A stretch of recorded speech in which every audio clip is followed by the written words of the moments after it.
Udhna senior citizen કોલેજમાં યોજાયેલી જીએસની ચૂંટણીમાં ભૂતપૂર્વ જીએસનો ફરીથી વિજય થયો હતો, જેના સમર્થકોએ તેની જીતને વધાવી લીધી હતી. શહેરની વિવિધ કોલેજોમાં આજે જીએસની ચૂંટણી યોજાઈ હતી, જેમાં મતદારોએ પોતાના જીએસને ચૂંટવા માટે મતદાન કર્યું હતું.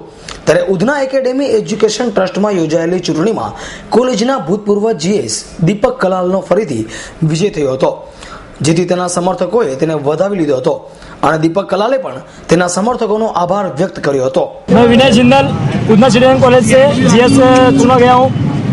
अखिल भारतीय विद्यार्थी परिषद के दीपक कलाल एंड नरेंद्र चौधरी ने सभी कॉलेज के सभी ग्रुप को एकजुट करके जीएस चुनवाया है, जिसमें red alert, destroyed, unity, Sunriser, तमाम ड्रीम किलर, तमाम ग्रुप को इकट्ठा करके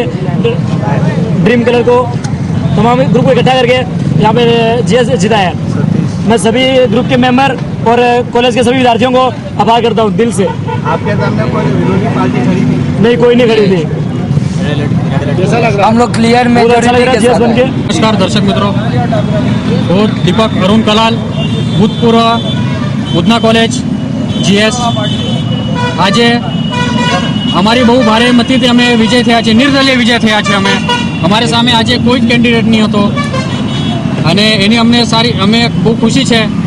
બીજી વખત 2 વર્ષથી ઉધના કોલેજમાં જે બનતું હતું, કોલેજવાળાની દાદાગીરી અને સ્ટ્રિક્ટનેસના લીધે ઇલેક્શનમાં બહુ રુચિ આવતી હતી. જે રુચિ હતી તે થઈ નથી અને આ વર્ષે અમે અમારા બધા મિત્રો અને મારા બધા કમિટી મેમ્બરો એક થઈને એકજૂટ થઈને ભારે બહુમતીથી અમે વિજય હાંસલ કરી છે. એના માટે અમે મારા બધા મિત્રો, બધા મેમ્બરોને તે દિવસે શુક્રિયા કરવા માંગુ છું. જય હિન્દ, જય Bharat. Bureau report S9 news, Surat.